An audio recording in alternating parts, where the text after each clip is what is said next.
ಲಕ್ಷ್ಮಿ ಹೆಬ್ಬಾಳ್ಕರ್, ಉಮಾಶ್ರೀ, ರೂಪಾಗೆ ಇಲ್ಲದ ಮಣೆ ಡಾಕ್ಟರ್ ಆರತಿಗೆ ಯಾಕೆ? ರಾಜ್ಯ ರಾಜಕಾರಣದಲ್ಲಿ ಇದು ಹೈಕಮಾಂಡ್ನ ಬಿಗ್ ಗೇಮ್.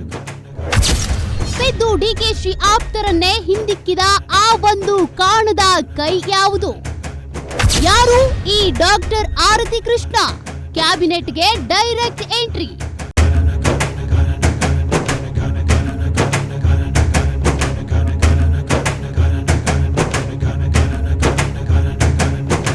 ನಮಸ್ಕಾರ ವೀಕ್ಷಕರೇ, ಪೊಲಿಟಿಕಲ್ ನ್ಯೂಸ್ ಬೀಟ್ಗೆ ಸ್ವಾಗತ. ಕರ್ನಾಟಕದ ರಾಜಕೀಯದಲ್ಲಿ ಈಗ ಒಂದು ಹೆಸರು ಭಾರಿ ಸಂಚಲನ ಸೃಷ್ಟಿಸ್ತಾ ಇದೆ. ಅದೇ ಡಾಕ್ಟರ್ ಆರತಿ ಕೃಷ್ಣ.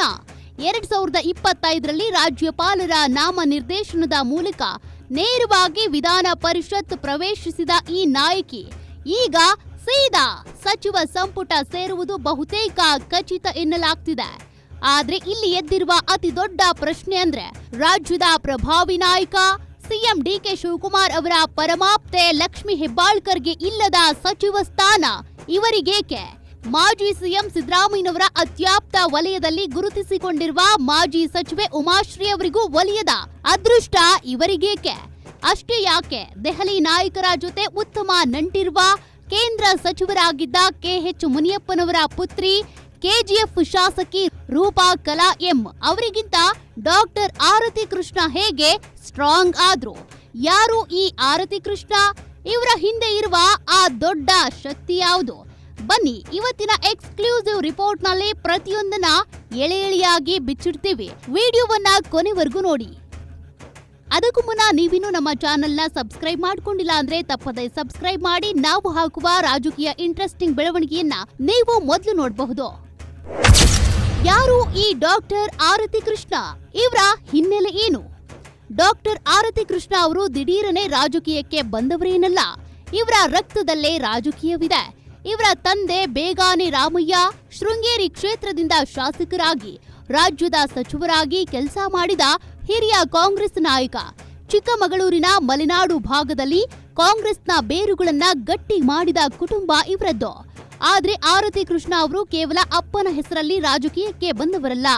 ಮೈಸೂರು ವಿಶ್ವವಿದ್ಯಾಲಯದಲ್ಲಿ ಪದವಿ ಪಡೆದು ನವದೆಹಲಿಯಲ್ಲಿ ರಾಜ್ಯಶಾಸ್ತ್ರದಲ್ಲಿ ಸ್ನಾತಕೋತ್ತರ ಪದವಿ ಮುಗಿಸಿ ಅಮೆರಿಕದ ವಾಷಿಂಗ್ಟನ್ನಲ್ಲಿ ನ್ಯಾಷನಲ್ ಲೂಯಿಸ್ ಯೂನಿವರ್ಸಿಟಿಯಿಂದ ಗೌರವ ಡಾಕ್ಟರೇಟ್ ಪಡೆದ ಅತ್ಯಂತ ಸುಶಿಕ್ಷಿತ ನಾಯಕಿ. ಅಮೆರಿಕಾದಲ್ಲಿ ಇಂಡಿಯನ್ ಎಂಬಸಿಯಲ್ಲಿ ಕಮ್ಯುನಿಟಿ ಡೆವಲಪ್ಮೆಂಟ್ ಆಫೀಸರ್ ಆಗಿ ಕೆಲಸ ಮಾಡಿದ ಇವರು ಬಳಿಕ ಅನಿವಾಸಿ ಕನ್ನಡಿಗರ ವೇದಿಕೆ ಎನ್ಆರ್ಐ ಫೋರಂ ಉಪಾಧ್ಯಕ್ಷಿಯಾಗಿ ಕ್ಯಾಬಿನೆಟ್ ದರ್ಜೆಯ ಸ್ಥಾನಮಾನ ಪಡೆದಿದ್ರು. ಜಗತ್ತಿನಾದ್ಯಂತ ಇರುವ ಅನಿವಾಸಿ ಭಾರತೀಯರು ಮತ್ತು ಕನ್ನಡಿಗರನ್ನ ಒಗ್ಗೂಡಿಸುವಲ್ಲಿ ಇವರ ಪಾತ್ರ ಬಹಳ ದೊಡ್ಡದು. ರಾಜ್ಯದ ದಿಗ್ಗಜ ಮಹಿಳೆಯರಿಗಿಂತ ಆರತಿ ಕೃಷ್ಣ ಹೇಗೆ ಸ್ಟ್ರಾಂಗ್ ಆದ್ರು? ವೀಕ್ಷಕರೇ, ಈಗ ಅಸಲಿ ವಿಚಾರಕ್ಕೆ ಬರೋಣ. ರಾಜ್ಯದಲ್ಲಿ ಲಕ್ಷ್ಮಿ ಹೆಬ್ಬಾಳ್ಕರ್, ಉಮಾಶ್ರೀ, ರೂಪಾ ಅವರಂತಹ ಪ್ರಬಲ ಮಹಿಳಾ ನಾಯಕಿಯರಿದ್ರೂ ಕೂಡ ಹೈಕಮಾಂಡ್ ಆರತಿ ಕೃಷ್ಣ ಅವರಿಗೆ ಮಣೆ ಹಾಕ್ತಾ ಇರೋದು ಯಾಕೆ? ಒಂದು, ಲಕ್ಷ್ಮಿ ಹೆಬ್ಬಾಳ್ಕರ್ ಲೆಕ್ಕಾಚಾರ. ಲಕ್ಷ್ಮಿ ಹೆಬ್ಬಾಳ್ಕರ್ ಅವರು ಡಿಕೆ ಶಿವಕುಮಾರ್ ಅವರ ಬಣದಲ್ಲಿ ಗುರುತಿಸಿಕೊಂಡವರು. ಪಂಚಮಸಾಲಿ ಸಮುದಾಯದ ಪ್ರಭಾವಿ ನಾಯಕಿ. ಆದ್ರೆ ರಾಜ್ಯ ರಾಜಕಾರಣದಲ್ಲಿ ಸಿದ್ದರಾಮಯ್ಯ ಬಣ ಮತ್ತು ಡಿಕೆ ಶಿವಕುಮಾರ್ ಬಣಗಳ ನಡುವಿನ ಶೀತಲ ಸಮರ ಎಲ್ರಿಗೂ ಗೊತ್ತಿರೋ ವಿಚಾರ. ಒಂದು ಬಣದ ನಾಯಕಿಗೆ ಮಣೆ ಹಾಕಿದ್ರೆ ಇನ್ನೊಂದು ಬಣ ಅಸಮಾಧಾನಗೊಳ್ಳುತ್ತೆ. 2, ಉಮಾಶ್ರೀ ಮತ್ತು ರೂಪಾ ಲೆಕ್ಕಾಚಾರ. ಉಮಾಶ್ರೀ ಅವರು ಸಿದ್ದರಾಮಯ್ಯನವರ ಆಪ್ತ ವಲಯದವರು. ಇತ್ತ ರೂಪಾ ಅವರು ಕೆಎಚ್ ಮುನಿಯಪ್ಪ ಅವರ ಬಣದವರು. ಇಲ್ಲಿ ರಾಜ್ಯದ ನಾಯಕರ ನಡುವಿನ ಆಂತರಿಕ ಪೈಪೋಟಿ, ಜಾತಿ ಸಮೀಕರಣಗಳು ಮತ್ತು ಲೋಕಲ್ ಪಾಲಿಟಿಕ್ಸ್ ಹೆಚ್ಚಾಗಿ ಕೆಲಸ ಮಾಡುತ್ತೆ. ಆದ್ರೆ ಡಾಕ್ಟರ್ ಆರತಿ ಕೃಷ್ಣ ಅವರದ್ದು ಇದ್ಯಾವುದೇ ಲೆಕ್ಕಾಚಾರವಿಲ್ಲ. ಇವರು ರಾಜ್ಯ ಕಾಂಗ್ರೆಸ್ನ ಯಾವುದೇ ನಿರ್ದಿಷ್ಟ ಬಣಕ್ಕೆ, ಸಿದ್ದು ಅಥವಾ ಡಿಕೆಶಿ ಬಣಕ್ಕೆ ಸೀಮಿತವಾದವರಲ್ಲ. ಇವರ ಸಂಪರ್ಕ, ಪ್ರಭಾವ ಏನಿದ್ರೂ ನೇರವಾಗಿ ದೆಹಲಿ ಮಟ್ಟದಲ್ಲಿ. ಇದೇ ನೋಡಿ ಆರತಿ ಕೃಷ್ಣ ಅವರ ಅತಿ ದೊಡ್ಡ plus point. Doctor Arathi Krishna ಅವರು ಇಂಡಿಯನ್ ಓವರ್ಸೀಸ್ ಕಾಂಗ್ರೆಸ್ನ ಪ್ರಧಾನ ಕಾರ್ಯದರ್ಶಿಯಾಗಿ ಕೆಲಸ ಮಾಡಿದ್ರು. ಎಐಸಿಸಿ ಕಾರ್ಯದರ್ಶಿಯಾಗಿ ನೇಮಕಗೊಂಡಿದ್ದವರು. ನಿಮ್ಗೆ ನೆನ್ಪಿರಬಹುದು, ರಾಹುಲ್ ಗಾಂಧಿ ಅವರು ಅಮೆರಿಕ, ಬ್ರಿಟನ್ ಸೇರಿದಂತೆ ವಿದೇಶ ಪ್ರವಾಸ ಕೈಗೊಂಡಾಗ ಅಲ್ಲಿನ ಅನಿವಾಸಿ ಭಾರತೀಯರನ್ನ ಒಟ್ಟುಗೂಡಿಸಿ ಬೃಹತ್ ಕಾರ್ಯಕ್ರಮಗಳನ್ನ ಆಯೋಜಿಸುವಲ್ಲಿ ಆರತಿ ಕೃಷ್ಣ ಅವರ ಪಾತ್ರ ಪ್ರಮುಖವಾಗಿತ್ತು. ಗಾಂಧಿ ಕುಟುಂಬದ ಅತ್ಯಾಪ್ತ ಸಾಮ್ ಪಿತ್ರೋಡಾ ಅವರ ಜೊತೆ ನೇರ ಸಂಪರ್ಕ ಹೊಂದಿರುವ ಆರತಿ ಕೃಷ್ಣ ಹೈಕಮಾಂಡ್ ಗುಡ್ ಬುಕ್ನಲ್ಲಿ ಮೊದಲ ಸ್ಥಾನದಲ್ಲಿದ್ದಾರೆ. ರಾಜ್ಯದಲ್ಲಿನ ನಾಯಕಿಯರು ಸಚಿವ ಸ್ಥಾನಕ್ಕಾಗಿ ಬೆಂಗಳೂರಿನಲ್ಲಿ ಲಾಬಿ ಮಾಡಿದ್ರೆ ಡಾಕ್ಟರ್ ಆರತಿ ಕೃಷ್ಣ ಅವರ ಪರವಾಗಿ ಸ್ವತಃ ದೆಹಲಿಯ ಹೈಕಮಾಂಡ್ ಬ್ಯಾಟಿಂಗ್ ಮಾಡ್ತಿದೆ. ಗ್ಲೋಬಲ್ ಮಟ್ಟದಲ್ಲಿ ಕಾಂಗ್ರೆಸ್ಗೆ ಫಂಡ್ ರೈಸಿಂಗ್, ಎನ್ಆರ್ಐಗಳ ಬೆಂಬಲ ತಂದುಕೊಡುವಲ್ಲಿ ಇವರ ಕೊಡುಗೆಯನ್ನ ಪರಿಗಣಿಸಿ ರಾಹುಲ್ ಗಾಂಧಿ ಮತ್ತು ಮಲ್ಲಿಕಾರ್ಜುನ್ ಖರ್ಗೆ ಅವರೇ ಇವರಿಗೆ ಕ್ಯಾಬಿನೆಟ್ ಸ್ಥಾನ ನೀಡೋದಕ್ಕೆ ಗ್ರೀನ್ ಸಿಗ್ನಲ್ ಕೊಟ್ಟಿದ್ದಾರೆ ಎನ್ನಲಾಗ್ತಿದೆ. ವೀಕ್ಷಕರೇ, ಡಾಕ್ಟರ್ ಆರತಿ ಕೃಷ್ಣ ಅವರು ಬರೀ ಪ್ರಭಾವಶಾಲಿಯಲ್ಲ, ಬದಲಾಗಿ ಕಾಂಗ್ರೆಸ್ ಹೈಕಮಾಂಡ್ನ ಇಂಟರ್ ನ್ಯಾಷನಲ್ ಫೇಸ್. ರಾಜ್ಯದಲ್ಲಿನ ಒಳ ಜಗಳಗಳಿಗೆ ಅತೀತವಾಗಿ ಗಾಂಧಿ ಕುಟುಂಬದ ವಿಶ್ವಾಸ ಗಳಿಸಿರುವ ನಾಯಕಿ.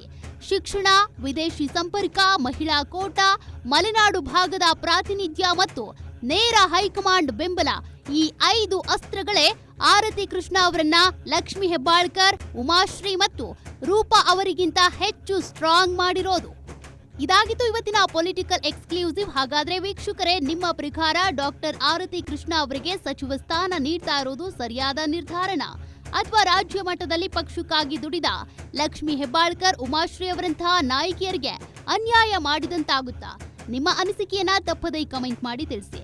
ಈ ಮಾಹಿತಿ ನಿಮ್ಗೆ ಇಷ್ಟ ಆಗಿದ್ರೆ ವಿಡಿಯೋಗೆ ಒಂದು ಲೈಕ್ ಕೊಡಿ, ಶೇರ್ ಮಾಡಿ ಮತ್ತು ನಮ್ಮ ಪೊಲಿಟಿಕಲ್ ನ್ಯೂಸ್ ಬೀಟ್ ಚಾನೆಲ್ಗೆ ಸಬ್ಸ್ಕ್ರೈಬ್ ಆಗುವುದನ್ನ ಮರಿಬೇಡಿ. ಮತ್ತೊಂದು ರೋಚಕ ರಾಜಕೀಯ ಸುದ್ದಿಯೊಂದಿಗೆ ಮತ್ತೆ ಬರ್ತೀನಿ. ನಮಸ್ಕಾರ.